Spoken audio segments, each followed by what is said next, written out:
For decades, Adobe ruled the creative world like an untouchable titan. With iconic tools like Illustrator, launched in 1987, and Photoshop in 1990, they transformed computers into essential weapons for designers, artists, and creators. Adobe didn't just innovate, they redefined the graphic design industry, turning raw ideas into stunning visuals.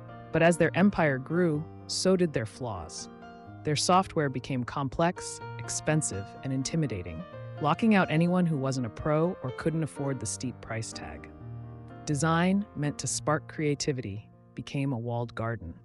At Boardroom Secrets, we're diving into how a 19-year-old from Australia shattered Adobe's dominance with a bold idea that changed everything. This is the story of Canva's rise, a revolution that made design accessible to all. Imagine being a small business owner, a teacher, or a student with a vision, but no way to bring it to life. Adobe's tools, like Photoshop and InDesign, demanded hours of learning and hefty subscriptions, hundreds of dollars a year. For many, it felt like creativity was a privilege reserved for the elite. The steep learning curve and high costs built barriers, stifling the very innovation design was supposed to unleash. By the 2000s, Adobe's grip on the industry was ironclad, but it came at a cost. Countless dreamers were left on the sidelines, unable to join the creative game. Enter a young woman from Perth, Australia, with a spark of rebellion. At just 19, she asked a simple but radical question. Why can't design be easy and accessible for everyone? Growing up in a multicultural family, her father a Malaysian engineer, her mother an Australian teacher, she was raised with discipline and a drive to think differently. From selling handmade scarves at 14 to studying communications, psychology, and commerce at the University of Western Australia, she was never one to follow the conventional path. Her entrepreneurial fire burned bright, fueled by a desire for freedom and impact. While tutoring students on Adobe's complex tools to earn extra cash, she noticed a pattern: frustration. Beginners struggled for weeks to master even basic functions, while platforms like Facebook were intuitive within hours. This gap inspired a vision, a design platform that's online, collaborative, and so simple anyone could use it. No expertise required, no wallet-draining subscriptions, just pure creativity unleashed. That vision became Canva, a dream born in her mind at 19, destined to reshape the creative world. But dreams don't become reality overnight.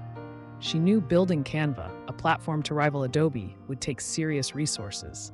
So she started small, teaming up with her partner to create Fusion Books, a drag-and-drop tool for schools to design yearbooks.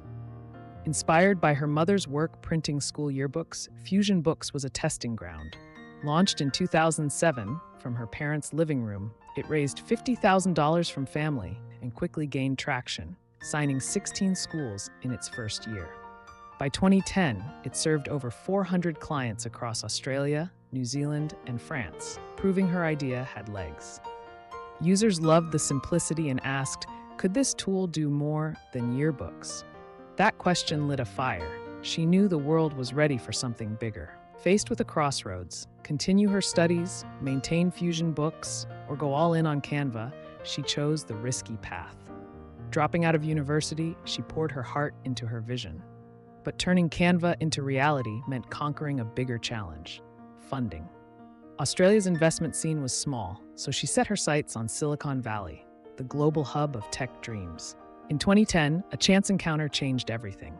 At a conference in Perth, she met Bill Tai, a legendary venture capitalist. With only minutes to pitch in a crowded hallway, her passion for Canva, a platform to democratize design, caught his attention. He handed her his email saying, "Come find me in Silicon Valley." In 2011, she flew to San Francisco alone, armed with a 3-month visa and relentless determination. Her first meeting with Bill was a letdown. He seemed distracted, glancing at his phone. Defeated, she thought she'd blown her shot. But then, a surprise message flipped the script. Bill offered to invest if she could assemble a world-class technical team. He pointed her to Lars Rasmussen, co-creator of Google Maps, a tech genius who could make or break her dream. Meeting Lars in Palo Alto, she found a kindred spirit who shared her vision for revolutionizing design. He agreed to advise Canva but set a high bar: find a technical team that meets his elite standards. For weeks, she networked tirelessly. pitching to engineers at events, coffee shops, even on public transit. Despite her introverted nature, she shared her dream of a platform where anyone could create stunning visuals. But Silicon Valley's top talent wasn't easily swayed. Lars rejected every candidate she proposed, insisting on excellence. As her visa neared expiration, she returned to Australia empty-handed, wrestling with doubt. Had she chased a pipe dream? Then, a lifeline appeared. Bill invited her to a unique event in Hawaii, a 3-day gathering of 200 global entrepreneurs and investors, blending kitesurfing with networking. She and her partner learned to kitesurf by day and pitched by night. Investors were intrigued but hesitant, waiting for someone to take the lead. Bill reiterated his condition: find the right team, and he'd back her. Back in San Francisco for a second visa stint, now with her partner by her side, the pressure was on. Fusion Books was stable, freeing them to focus on Canva. They were close, but the missing piece remained: a technical team to bring Canva to life. Just when hope was fading, a breakthrough came. Cameron Adams, a former Google engineer, stumbled across Canva's pitch deck online while searching for simple presentation tools. Intrigued, he reached out to his old colleague, Lars Rasmussen, already Canva's advisor. After a deep discussion with her, Cameron saw the potential to transform design. He joined as co-founder and chief technical officer, bringing along Dave Herndon, another Google alum. Their credentials, 2 ex-Google engineers, turned heads in Silicon Valley. Suddenly, Canva wasn't just an idea, it was a hot startup. Investors swarmed, driven by FOMO, fear of missing out on the next big thing. By late 2012, she and her team raised $1.6 million from venture capitalists and $1.4 million from the Australian government, hitting their $3 million goal. Canva launched in 2013, starting as a simple drag-and-drop design tool. It quickly evolved into a powerhouse, offering customizable templates, photo and video editing, team collaboration, and a vast design library. By 2024, Canva boasted over 180 million users worldwide, from entrepreneurs to educators, all creating professional visuals with ease. Canva didn't just compete with Adobe, it challenged their core model. While Adobe's tools were built for experts, Canva empowered everyone. Its freemium model, free to start, affordable to scale, made design accessible to small businesses, students, and creators who couldn't afford Adobe's $600 a year subscriptions. A real-world example? A small bakery in Chicago used Canva to design eye-catching menus and social media posts, boosting sales by 20% without hiring a designer. Canva's intuitive interface, requiring no training, leveled the playing field. Today, Canva's valuation soars past $40 billion, rivaling tech giants. Its founder, a once 19-year-old dreamer from Perth, is now among the world's richest self-made women.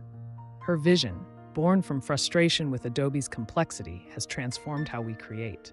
From startups crafting pitch decks to teachers designing classroom posters, Canva has given millions the power to turn ideas into reality.